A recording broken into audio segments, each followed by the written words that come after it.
tiene un doctorado en Ecología Humana de la Universidad de Kentucky, es egresado y actual profesor del Departamento de Antropología de la Universidad Nacional, ha sido docente e investigador en varias universidades como la Universidad Externado de Colombia, la Universidad Javeriana y la Universidad de Vanderbilt.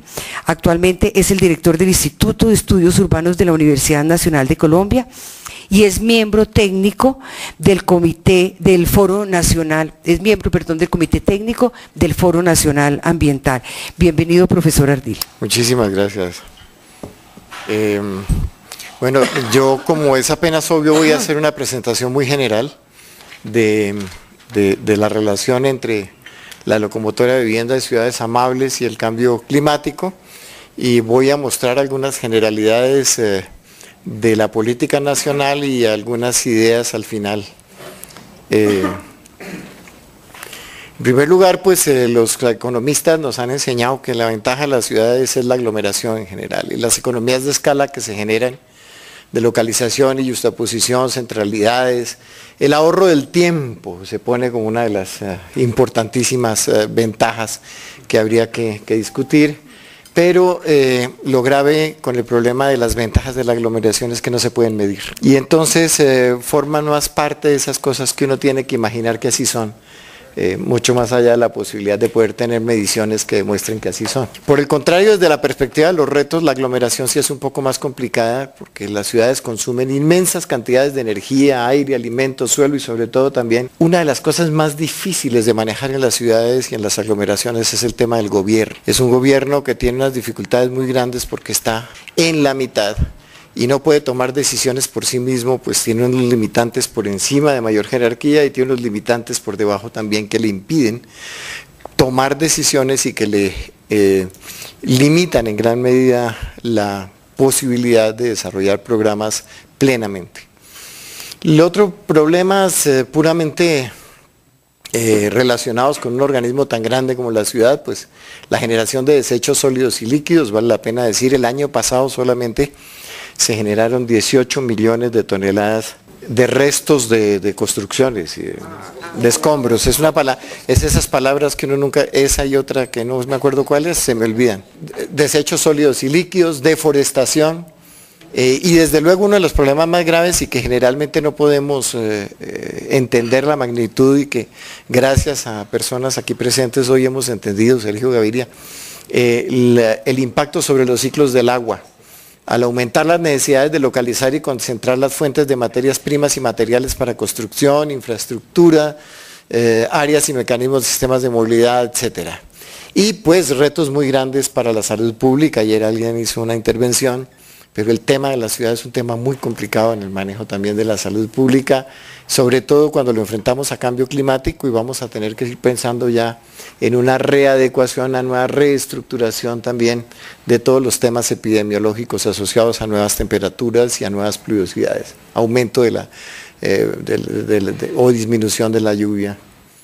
Y desde luego los problemas de generación de empleo y demás que son propios de la ciudad.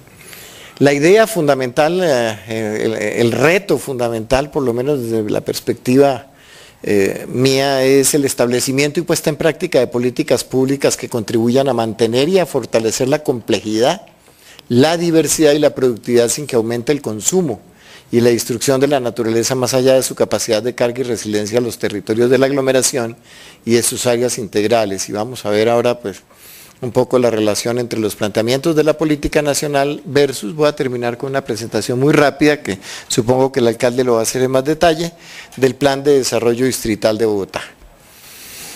Un tema importantísimo cuando vemos esta locomotora es el negocio de la vivienda y sus implicaciones.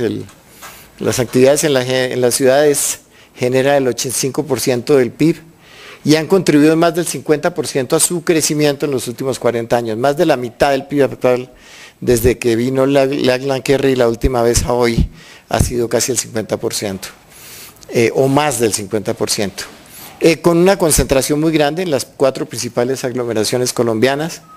Según el gobierno del presidente Santos, la construcción representa el 14% del PIB. Los datos que teníamos hasta hace muy poco eran más o menos 8.2, entre 8 y 9%, pero pues supongo que el señor ministro de Hacienda, que fue el que dijo que era el 14%, tiene algunos datos que yo no conozco. Y participa con el 8% de los ocupados a nivel urbano. Voy a centrar gran parte de la presentación en el Plan Nacional de Desarrollo 2010-2014, que tiene como objetivo fundamental la creación, la construcción de 1 millón de viviendas en 4 años. Y quiero subrayar el hecho de que cuando nosotros hablamos de vivienda y hablamos de ciudad y hablamos de la locomotora urbana, tenemos que estar hablando al mismo tiempo de todas las demás. Es imposible no hacerlo. En primer lugar, porque la locomotora urbana desde luego tiene una relación muy estrecha con la minería, en la medida en que necesita materiales de construcción y necesita obtenerlos en alguna parte. El problema es, de nuevo, el que ayer se subrayó tanto, de la institucionalidad y de la seriedad con la cual se manejan estos procesos, y desde luego de la exagerada explotación en áreas en las que no debería explotarse minería, como por ejemplo los cursos de los ríos, ¿no? Para nuestro caso, el caso del Tunjuelo es verdaderamente lamentable.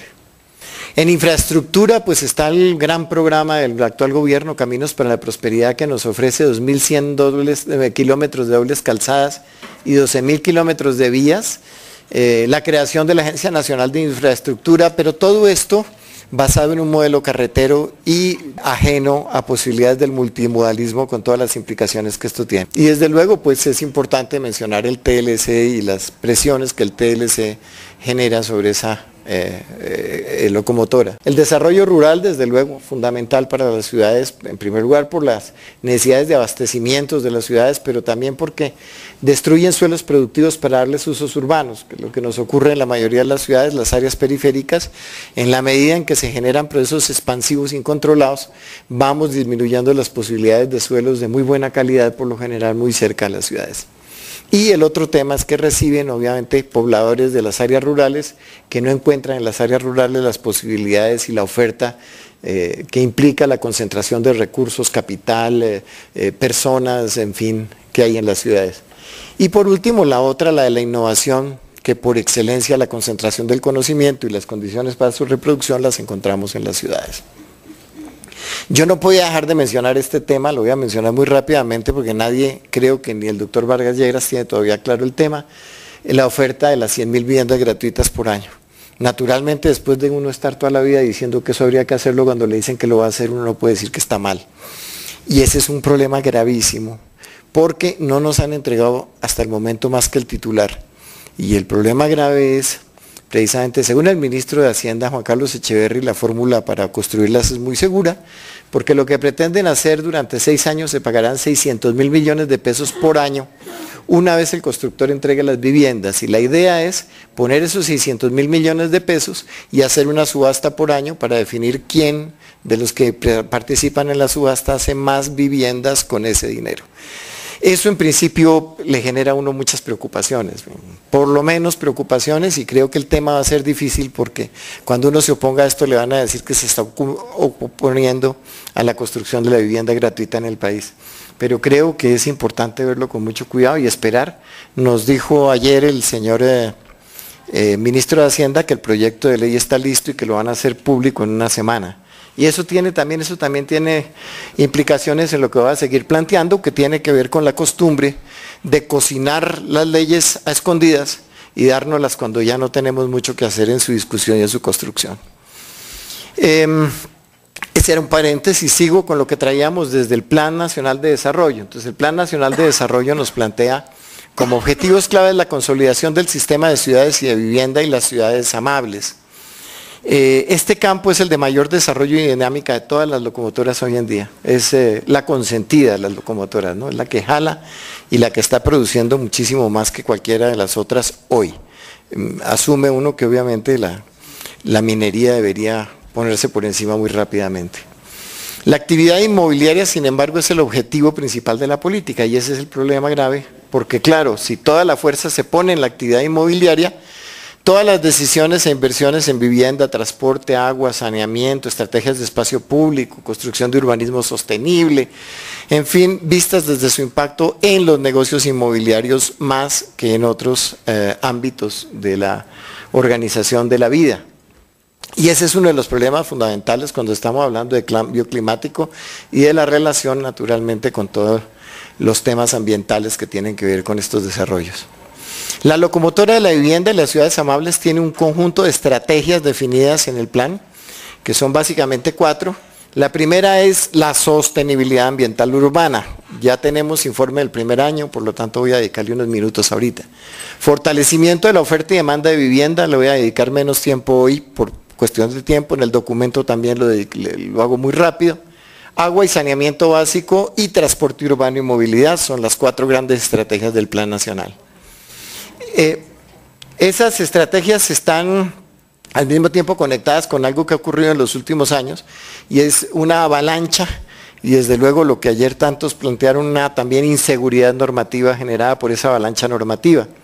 Esa avalancha normativa lo que ha hecho fundamentalmente es expedir muy rápidamente una cantidad de decretos, de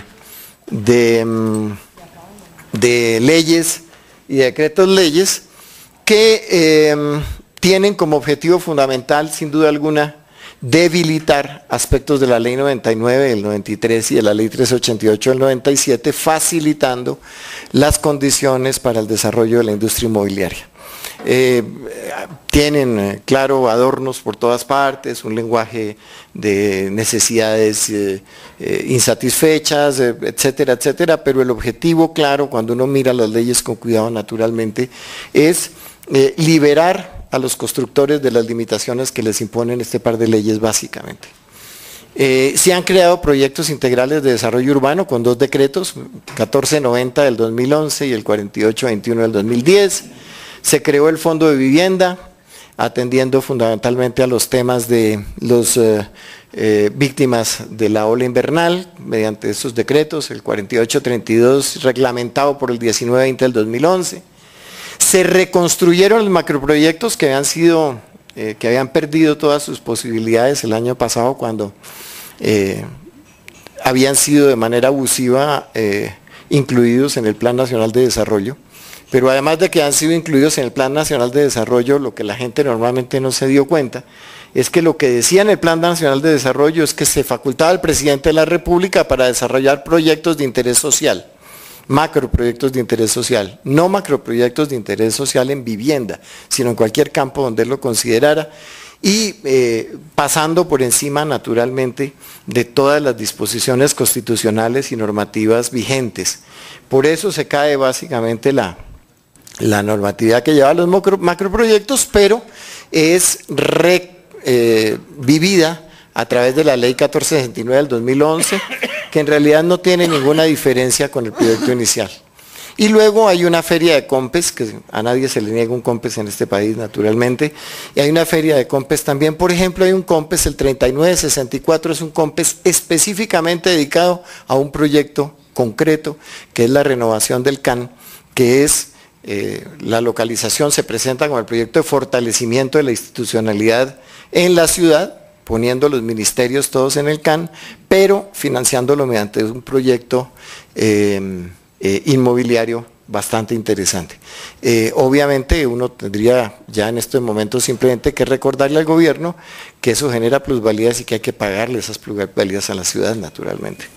Y por último están los otros elementos que se han generado, que son las alianzas público-privadas y desde luego las condiciones que nos vaya a plantear la nueva ley de vivienda gratuita, que con toda seguridad va a tener que articularse con los macroproyectos y que va a tener que articularse sin duda alguna con Fonvivienda, de manera que vamos a tener otra cosa nueva ahora sobreponiéndose a todo lo anterior. Los objetivos de la locomotora de vivienda son también 4 muy claramente definidos en la ley, en el plan de desarrollo. Aumentar la densidad económica de los 4 centros urbanos o de los centros urbanos. Fortalecer el acceso a mercados y la conectividad entre ciudades. Reducir las divisiones internas y mejorar la fluidez del mercado de suelos. Ese es el verdadero objetivo y todo lo demás va dedicado a eso, la fluidez del mercado de suelos naturalmente. Incentivar las iniciativas de armonización regional y fortalecer el buen gobierno de las ciudades. Son los objetivos fundamentales.